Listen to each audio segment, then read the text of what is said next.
오늘 주신 말씀을 통해서 나는 행복한 사람입니다 라는 제목을 가지고 함께 말씀을 나누겠습니다. 70년대 가수 활동을 했던 윤향기 씨가 있습니다. 이분은 한국 최초 그룹 사운드 리더로 활동하면서 해변으로 가요 라는 곡으로 히트를 쳤고요, 많은 인기를 얻게 되었습니다.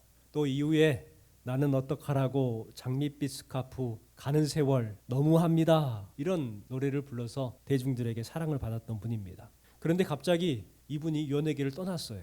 그리고 90년도가 되어서 목사님이 되어서 나타나셨습니다. 가수 윤향기가 목사님이 되었다. 많은 팬들이 안타까워했습니다. 시간이 흐른 후에 그는 이렇게 간증을 합니다. 사실 제가 큰 병을 앓았어요. 공연 중에 쓰러졌는데 폐결핵 말기라고 판정을 받았습니다. 1년밖에 살지 못한다는 말을 듣고 하늘이 무너지는 것 같았죠. 아내와 함께 교회를 가서 기도를 드렸습니다. 용서해 주세요. 살려주세요. 매달렸습니다. 살려만 주시면 인생을 하나님을 위해 바치겠습니다. 다짐했습니다. 저는 이후에 기적적으로 회복이 되었고 너무너무 행복했습니다. 그래서 나는 행복합니다 라는 곡을 작곡을 했어요. 내가 얼마나 행복했던지 고스란히 담겨있는 노래이지요. 나는 행복합니다. 나는 행복합니다. 정말 행복합니다. 나는 행복합니다. 이 노래를 부른 후에 큰 인기를 얻었고요.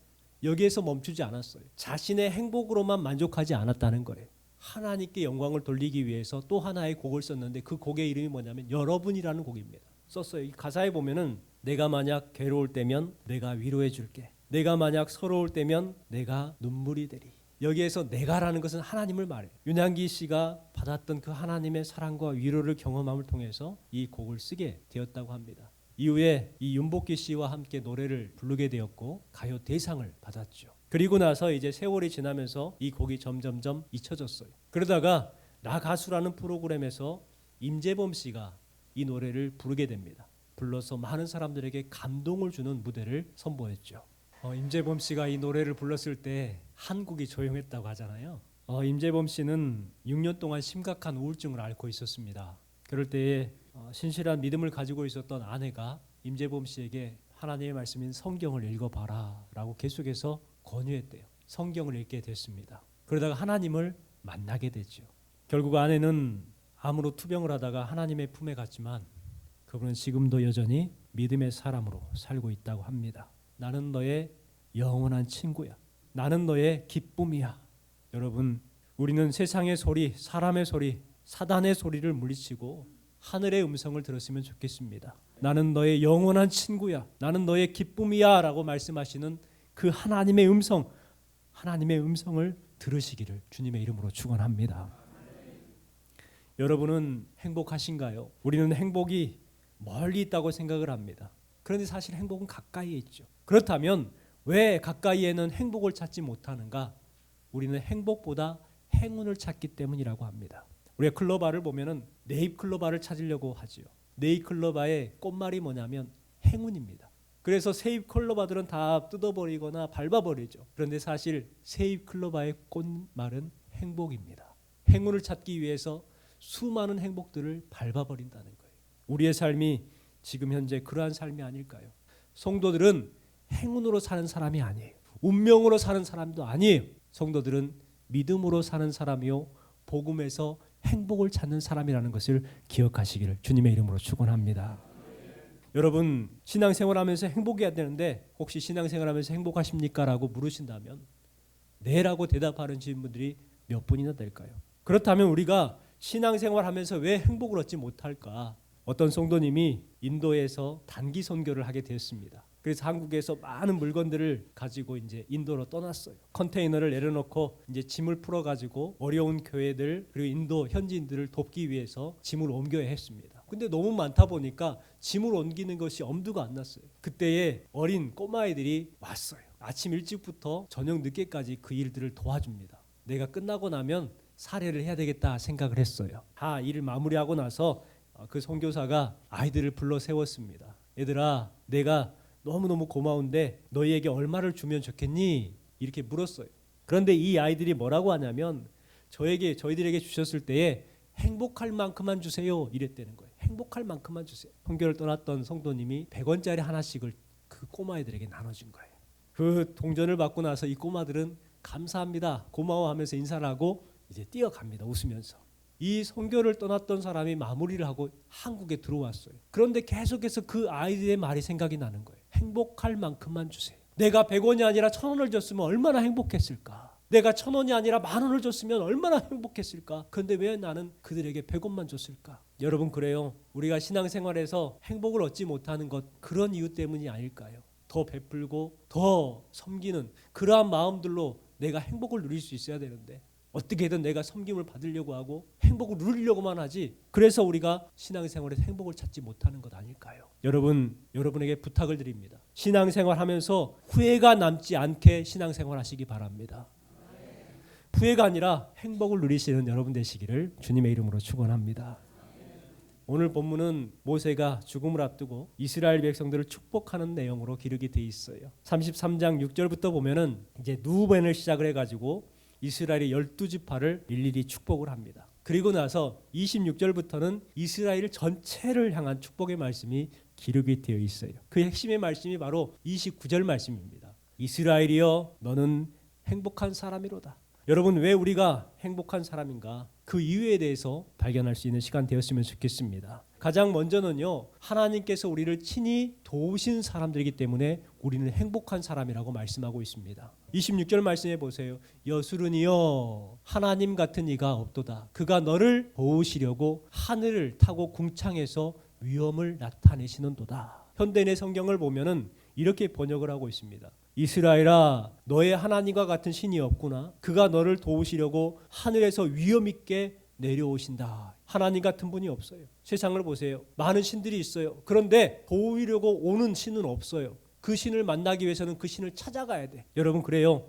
하나님 같은 분이 없다는 거예요. 너의 하나님과 같은 신이 없구나. 왜요? 그는 너를 도우시는 분이라는 거예요. 돕기 위해서 하늘에서 내려오시는 거예요. 위엄 있게 내려오신다고 말씀하고 있습니다. 여러분, 그렇습니다. 하나님은 멀리서요, 잘하나 못하나 보고 계시는 분이 아니에요. 잘하나 못하나 두고 보자 하시는 분이 아니라는 거예요. 우리의 필요를 따라 돕기 위해서 지금도 여전히 우리에게를 찾아오시는 하나님이신 줄 믿으시기를 주님의 이름으로 축원합니다. 저는 군 생활을 좀 멀리에서 했습니다. 지도에 보시면은 저 위쪽에, 그러니까 38선보다 저 위에 있는 백령도라는 곳에서 군 생활을 했어요. 거기에 가면 어부들이 많습니다. 어부들이 나가서 그물질을 하는데요, 바로 옆에가 북한이에요. 황해도 쪽. 그런데 이 사람들이 참 대담하게요, NLL 근처까지 가가지고 그물을 내려요. 고기를 잡는단 말이에요. 왜 그러냐 했더니 거기에 가야 고기가 많다는 거예요. 거기에 가야 큰 물고기들이 많다는 거예요. 그래서 거기까지 위험을 무릅쓰고 갑니다. 그런데 그 어부들이 위험을 무릅쓰고 LL까지 갈 수 있는 이유가 뭐냐? 그들 주변에 항상 있는 것이 있어요. 해경이 있어요. 해경만 있을까요? 보이진 않지만 더 멀리에서 해군이 레이더로 다 지켜보고 있어요. 안심하고 거기에서 물길질하는 거예요. 하나님의 사랑은 더하다는 생각을 해봅니다. 하나님은요, 우리 눈에 안 보이는 것 같아요. 하지만 해군이 저 멀리에서 레이더로 다 관측하고 있는 것처럼 하나님께서는 우리를 보고 계신다는 거예요. 보고만 계시는 것이 아니라 필요에 따라서 돕기 위해서 언제든지 오실 수 있는 분이 우리 하나님이신 줄 믿습니다. 신명기 1장 33절 말씀해 보세요. 그는 너희보다 먼저 그 길을 가시며 장막 칠 곳을 찾으시고 밤에는 불로 낮에는 구름으로 너희 갈 길을 지시하신 자이시니라. 여러분, 하나님께서는 우리보다 먼저 길을 가시는 거예요. 밤에는 불로 낮에는 구름 기둥으로 우리의 갈 길을 인도하시는 분이라고 말씀하고 있습니다. 또한 오늘 주신 말씀 29절 말씀해 보세요. 더 확실하게 말씀하는데 그는 너를 돕는 방패시요 내 영광의 칼이시로다. 방패는 어느 때 사용합니까? 적이 쏘는 화살을 막잖아요. 적이 휘두르는 칼을 막을 수가 있어요. 하나님께서 우리에게 그와 같이 방패가 되어주신다는 거예요. 뿐만 아니라 내 영광의 칼이 된다. 그 영광의 칼은 무슨 칼이냐? 승리를 주시는 칼이라는 거예요. 하나님은 우리를 도우시는 방패십니다. 하나님은 우리를 보호하시는 영광의 칼이십니다. 여러분이 하나님의 보호와 이 도우심 속에 살아갈 때에 가장 행복한 사람이라는 것을 믿으시기를 주님의 이름으로 축원합니다. 또한 두 번째는 특별한 공급을 얻는 사람이기 때문에 우리는 행복한 사람들입니다. 팔레스타인은 비가 잘 내리지 않아요. 봄에 이른 비가 내리고 그때 씨를 뿌리죠. 가을이 될 때 늦은 비가 내려요. 늦은 비가 내리면 그때 곡식들이 알곡을 맺습니다. 그러면 그 중간에는요. 그 중간에는 어떻게 식물들이 살까요? 뭐가 있기 때문에? 이슬이 있기 때문에. 하나님께서는 비를 내리시진 않지만 대신에 하늘에 이슬을 주시는 거예요. 그래서 땅이 메마르지 않도록. 근데 매일매일 이슬을 공급해 주셔요. 저는 이 이슬이 바로 우리에게 주신 하나님의 은혜라고 생각합니다. 이 하늘의 이슬과 같이 하나님의 은혜가 없이는 우리가 살아갈 수 없잖아요.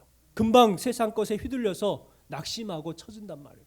그런데 하나님의 은혜가 매일처럼 공급되고 있다는 것을 우리는 알 수가 있습니다. 모세는 바로 그 사실을 분명하게 이스라엘 백성들에게 이야기하고 있습니다. 그의 하늘이 이슬을 내리는 곳에로다. 29절 말씀에 보니까 이스라엘이여 너는 행복한 사람이로다. 여호와의 구원을 너같이 얻은 백성이 누구냐. 너희들은 정말 행복한 사람이다. 여러분 우리도 마찬가지입니다. 우리도 하나님의 은혜로 살아갑니다. 하나님께서 은혜를 베풀어 주십니다. 하나님을 온전히 의지하는 성도들은 행복할 수밖에 없는 거예요. 하나님의 도우심을 받으시기를 주님의 이름으로 축원합니다.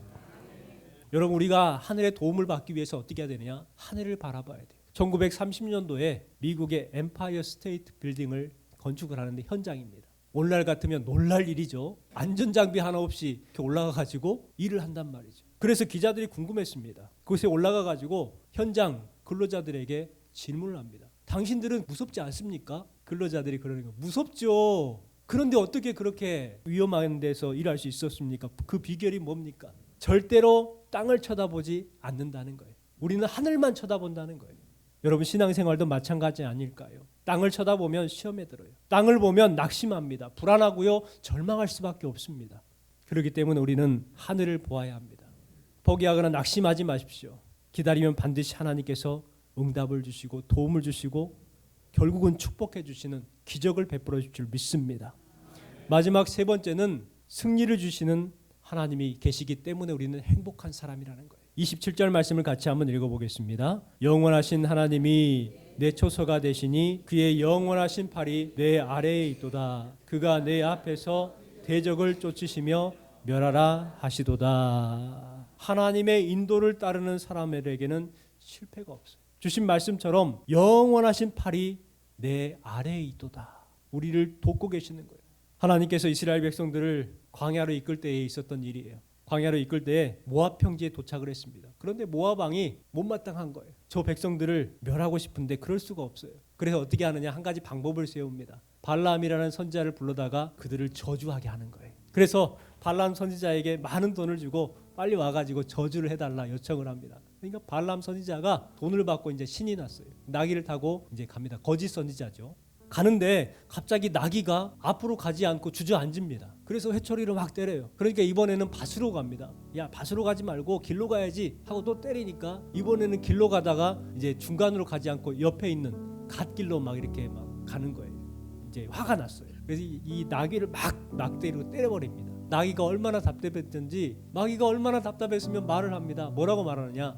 내가 당신에게 무엇을 하였기에 나를 이같이 3번을 때리느냐. 너무 억울한 거예요.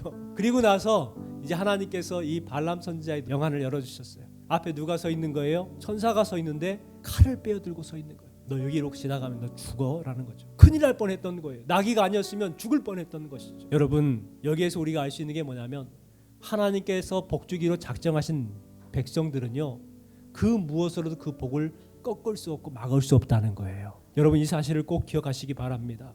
29절 말씀에 보니까 내 대적이 내게 복종하리니 내가 그들의 높은 곳을 밟으리로다. 대적이 내게 복종한다는 거예요. 그들의 높은 곳을 밟는다는 거예요. 이것은 하나님을 의지하는 백성들의 승리를 말하는 것입니다. 우리 시편 108편 13절 말씀을 읽어볼까요? 우리가 하나님을 의지하고 용감히 행하리니 저는 우리의 대적을 밟으실 자유로다. 하나님을 의지하고 용감히 행하리니, 그 이유가 뭡니까? 우리의 대적을 하나님께서 밟으시기 때문에, 승리를 주시는 하나님이 있기 때문에 복 있는 사람이라고 말씀하고 있는 거예요. 우리는 하나님을 믿기 때문에 담대한 삶을 살 수가 있는 거예요. 승리자의 삶을 살 수가 있습니다. 그래서 비겁하지 않아요. 그래서 속이지 않습니다. 그래서 사람들은 죄를 짓지만 우리는 죄를 짓지 않습니다. 왜요? 승리하게 하신 하나님이 살아계시기 때문에. 그 말씀이 말라기 4장 말씀에 기록되어 있죠. 같이 읽어보겠습니다. 내가 이름을 경외하는 너희에게는 떠올라서 치료하는 광선을 바라리니 너희가 나가서 외양간에서 나온 송아지같이 뛰리라. 또 너희가 악인을 밟을 것이니 그들이 나의 정한 날에 너희 발바닥 밑에 재와 같으리로다. 악한 사람들은 마지막에 밟힌다는 거예요. 그런데 우리가 병들었을 때에, 우리가 힘겨웠을 때에 의로운 해가 떠올라서 치료하는 광선을 바라리니 어떻게 된다고요? 외양간에서 나오는 송아지와 같이 뛰게 된다고 말씀합니다. 하나님이 함께하는 백성들은 결국에는 승리하게 되는 줄 믿으시기를 주님의 이름으로 축복합니다. 여러분 고백하시기 바랍니다. 오늘 말씀 제목, 나는 행복한 사람입니다. 이 고백이 여러분의 고백이 되시기 바랍니다. 여러분의 가정과 자녀들의 고백이 되시기 바랍니다. 아니, 여러분의 가훈이 되시기 바랍니다. 우리가 왜 행복한 사람인가? 하나님께서 우리를 친히 도우시기 때문에 우리는 행복한 사람입니다. 왜 우리가 행복합니까? 필요를 아시고 그 필요를 채워주시기 위해서 찾아오시는 하나님이시기 때문에 우리는 행복한 사람입니다. 그리고 결국에는 승리요 기쁨을 주시는 하나님이 계시기 때문에 우리는 행복한 사람들인 줄 믿으시기를 주님의 이름으로 축원합니다.